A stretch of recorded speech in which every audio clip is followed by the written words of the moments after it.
Nicolas et Carl habitent dans une OBNL d'habitation pour personnes vivant avec une déficience intellectuelle, leur permettant de vivre de façon autonome tout en bénéficiant d'un accompagnement quotidien. L'immeuble comprend des espaces communautaires où des activités de groupe sont organisées à l'occasion. Bonjour, je m'appelle Nicolas Côté, j'ai 42 ans. Je vis à l'appartement depuis 4 ans. Et puis, c'est formidable. Je fais mes affaires tout seul. Ce matin, j'ai fait mon lavage. J'ai lavé mon pâle. Et puis, tout est beau, tout est propre. J'avais de l'entretien dans mon appartement. Je fais du ménage. Je passe mon sous-feu. Puis, je vais m'adonner comme dans tout seul pour être autonome à l'appartement. J'ai un travail pareil, oui, dans une garderie. Ça s'appelle Le Petit Monde. Et puis, je travaillais à la cuisine. Pourquoi que je reste à l'appartement? À cause que c'est très, très fun. Et puis, j'aime ça être autonome. Ouais, vraiment autonome. Qu'est-ce que j'appelle ça, être autonome? Être tout seul à l'appartement. Je fais mes choses comme dans moi-même. Bonjour, mon nom est Jacqueline David. Je suis la mère de Nicolas Côté qui vit ici en appartement depuis 4 ans. Je suis aussi une des membres fondatrices de Utopie Créatrice qui a vu le jour il y a maintenant 13 ans.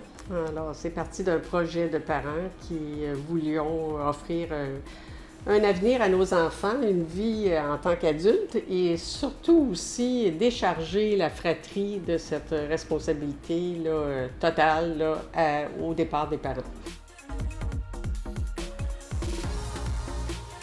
Je trouvais que c'était important là, pour lui, rendu à cette étape-là de la vie, d'avoir une vie à lui qui appartienne, avec des pères, avec des amis du même âge.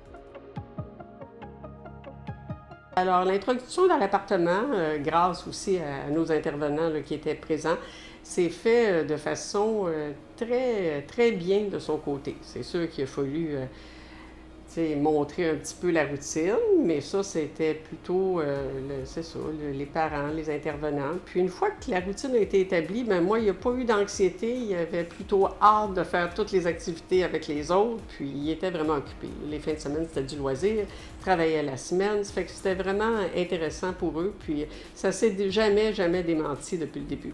Je m'appelle Carl. J'aime les activités qu'on fait aussi des fins de semaine avec Anne-Sophie ou avec Juliette, avec Félicia l'autre à la semaine. On était à la piscine, on était au cinéma, on ne tourne pas les pouces ici. On est tous heureux. Quand je suis seule dans mon logement, c'est la vie autonomie. J'apprends à être autonome. Mais moi, je travaille, je fais de l'art, je fais des dessins, la peinture, la trélique, je fais des belles choses. Et je m'occupe bien. Bonjour, moi c'est Anne-Sophie. Je suis éducatrice spécialisée à Utopie Créatrice depuis maintenant 1 an. Donc, la semaine, je suis ici pour les suivis individuels. Donc, chaque locataire a des petits défis pour l'apprentissage de vie en appartement, comme par exemple l'épicerie, le ménage, le budget, tout ce qui a trait à la vie en appartement. Donc, c'est ça. Ensemble, on fait ces apprentissages-là. Et la fin de semaine, une fin de semaine sur 2, on fait du loisir.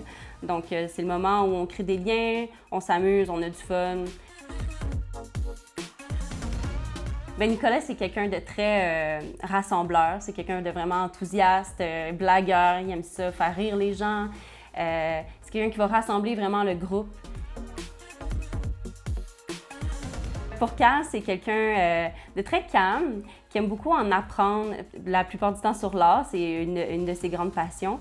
Fait que c'est quelqu'un de très artistique qui va toujours apporter des idées de projets à Utopie, qui est très attentionné envers les autres locataires. Ça va être toujours le premier à faire des beaux petits cadeaux, des beaux petits dessins pour les autres, des belles petites pensées comme ça. Puis, en général, l'ambiance de groupe va très bien. Ils ont pris leur temps de créer des liens et tout, mais aujourd'hui, c'est 7 personnes très unies qui aiment ça se regrouper, qui aiment ça passer du temps ensemble. Puis, voilà.